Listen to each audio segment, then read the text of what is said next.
welcome to VOA's Red Carpet. My name is Jackson Vunganyi. Thank you so much for joining us today on the show. This week on Red Carpet, we remember the legendary Sidney Poitier. AFCON is being played in Cameroon. Who are some of the players to watch out for? And Ghanaian Grammy nominee Rocky Dawuni. Let's get on with the show. And we start with some sad news in the film industry. Sidney Poitier, who broke through racial barriers as the first black male winner of the Best Actor Oscar and inspired a generation during the civil rights movement, has died. He died on January 6th at the age of 94. I was raised by my parents to be an instrument for change, for good, for respect, and for the irreplaceable qualities of a human being. Raised in the Bahamas, Poitier moved to New York at age 16 and worked odd jobs while he pursued acting.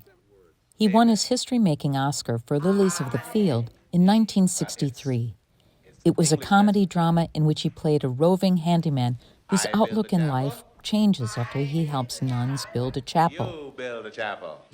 Poitier cemented his film legacy in a single year when, in 1967, with much of the U.S. still segregated, he starred in 3 films that dealt head-on with racial issues.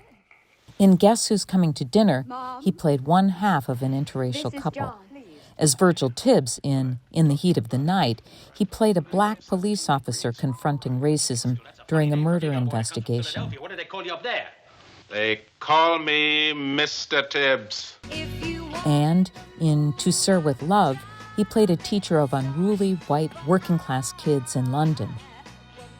The actor earned many accolades. Among them were the Presidential Medal of Freedom, awarded in 2009 by then-President Barack Obama, and the Commander in the Order of the Arts and Letters, bestowed in 2006 during the Cannes Film Festival, where Poitier spoke of his rise in Hollywood. He also received a second honorary Oscar in 2002. I got there on my terms. My terms meant that I would get there if I am accepted as I perceived myself. I was an African-American actor. That was who I was. In all, Poitier acted in more than 50 films and directed 9. He was married to his second wife, Joanna, since 1976 and had 6 children, as well as numerous grandchildren and great-grandchildren. And celebrities all over the world paid tribute to actor Sidney Poitier after the announcement of his death. Oprah Winfrey wrote on her Instagram page, "Sidney Poitier, my honor to have loved him as a mentor, friend, brother, confidant, wisdom teacher." And actress Whoopi Goldberg on Twitter said, "Sir Sidney Poitier, rest in peace. He showed us how to reach for the stars." The Grammy Awards have been postponed for a second year in a row, with the organizers citing a surge in the cases of the Omicron coronavirus variant.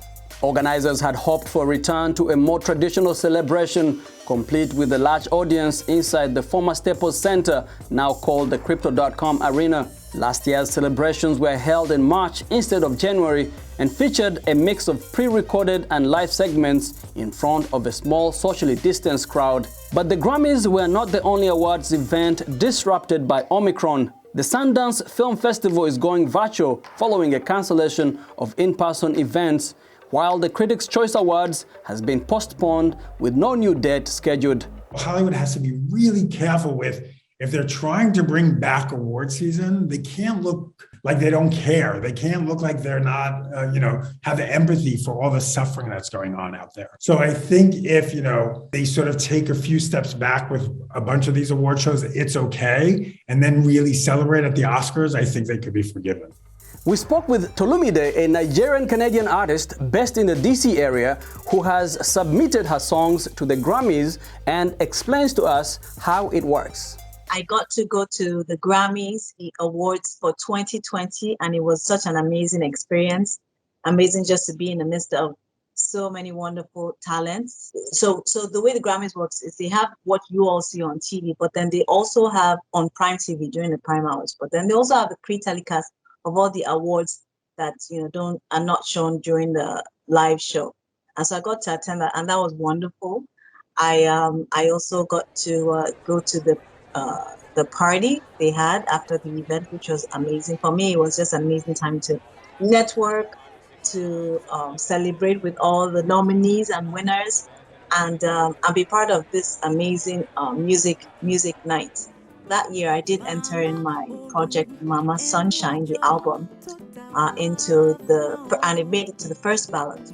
Last year, I did enter my second single I released called Goody Goody. It's actually a remix created by an amazing DJ, producer, multi-talent, Stacy Kidd.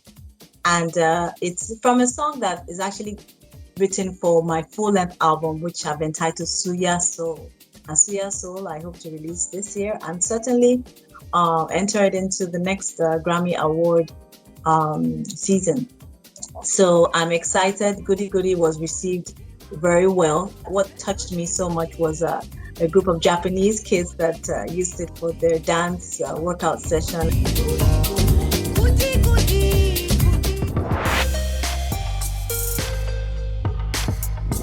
And in some music news, Ghanaian reggae star Rocky Dawuni is one of the few African artists nominated for this year's Grammys. Dawuni, a music industry veteran, was nominated for his album Voice of Bonbon Volume 1 in the Best Global Music Album category. From Accra, Dawuni spoke to Red Carpet on his reaction to the nomination. My reaction to being nominated for a Grammy was one of elation, excitement, and also thankfulness. After years of really working on crafting my sound and working to spread it, and then to have this recognition of my peers, I think that it's also something that it's not only inspires me to move forward, but also inspires my country, Ghana, for artists to recognize that we can also be able to do things on the highest level. Ghana's music has always, inspired various variants of popular global sounds that came out of West Africa, from Afrobeat to high life music. So to have our industry now being recognized and also having Grammy nominations, I think it shows that, I am just the tip of an incredible ecosystem of great sounds and innovation and beautiful and great, powerful music. And its time has come.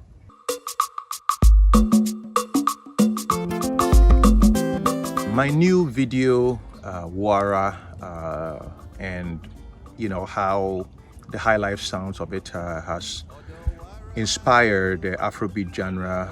The thing is that high life music has always served as foundational sounds of West African music. Well, this is Rocky Dawuni on Voice of America. Please check out my Grammy nominated album Voice of Boom Boom Volume 1. Oh! Odowara, Odowara, me who Nigeria, me see them ada. Odowara,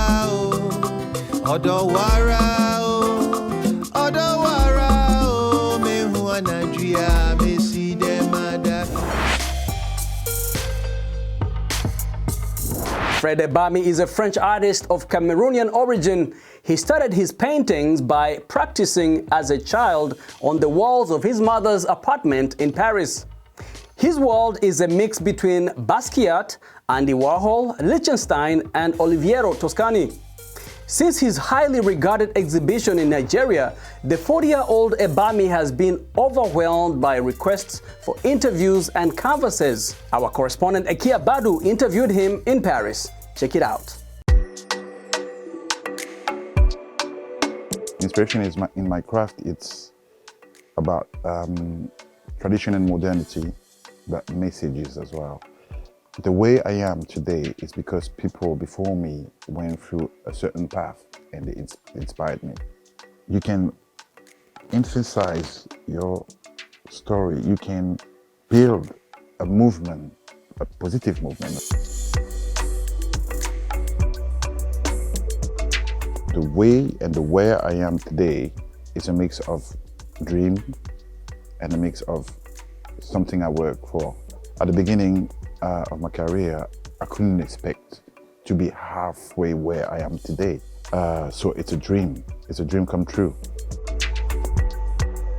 I actually remember the first time I realized that, oh, people actually listen to me and they like what I do is when I had an interview in Le Point, and they say to me that, do you realize that you're one of the only pop artists from African descent coded in the world? And I was like, what are you saying? And they say, yeah, if you type African pop art in Google, it's only 3 of us. And I'm the only black one. So then I started to realize that, okay, look, I'm on some serious stuff there. So I need to build up. I need to bring back that storytelling that's in me. Because if you look my journey, you can go really far.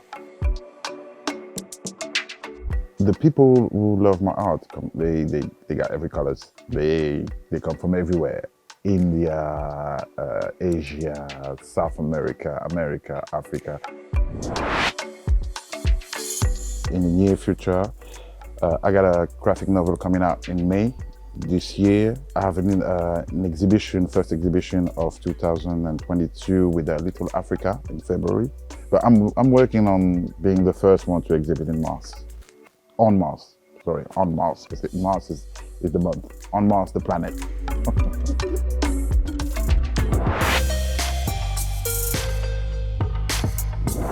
The Africa Cup of Nations began in Cameroon on Sunday with the continent's top-ranked side, Senegal, seen as the team to beat alongside reigning champions Algeria.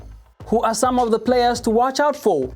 Choupo-Moting was dismissed at times during his 2-year stint at Paris Saint-Germain, where he was a backup in attack to superstars Neymar and Kylian Mbappe. Yet he still popped up with some important goals and has netted 17 times in 44 appearances since signing for Bayern Munich in 2020. Senegal are the leading African side according to the FIFA rankings, and Liverpool forward Sadio Mane is their star player. Former African Footballer of the Year, who also came fourth in the Ballon d'Or rankings in 2019, Mane will be hugely missed by Liverpool as he heads to Cameroon. He has 10 goals this season for his club. At 23, right-back Achraf Hakimi is starring for PSG, having already played for Real Madrid, Borussia Dortmund and Inter Milan, and is arguably the best attacking fullback on the planet today. He will therefore be the man to watch in a Morocco side among the leading contenders to go all the way. Many scoffed when Salah came 7th in the final Ballon d'Or rankings in November. It could be argued that there is no better player in the world right now than the 29-year-old forward who has scored 54 times for Liverpool since the start of last season. Another former African Footballer of the Year, Mahrez, captained Algeria to victory in 2019 and is again the star man as they look forward to defend their title. The winger has been in fine form for Manchester City with 13 goals in 25 games this season for the Premier League leaders. Hela, who has 22 goals this season, joined Ajax last January from West Ham United for $27.5 million. The tall 27-year-old striker has been one of the stars of this season's UEFA Champions League, scoring 10 goals in the group stage for Ajax. He became just the second player to score in all 6 group games, following Cristiano Ronaldo in 2017. And with that, we come to the end of our show today. Thank you for hanging out with me. My name is Jackson Vunganyi. For more entertainment news, remember to check us out at voanews.com. We are also on all social media platforms, on Facebook, on Instagram, and on YouTube, where you can watch our videos. Remember to like, share, and subscribe. Until next time, goodbye, everyone.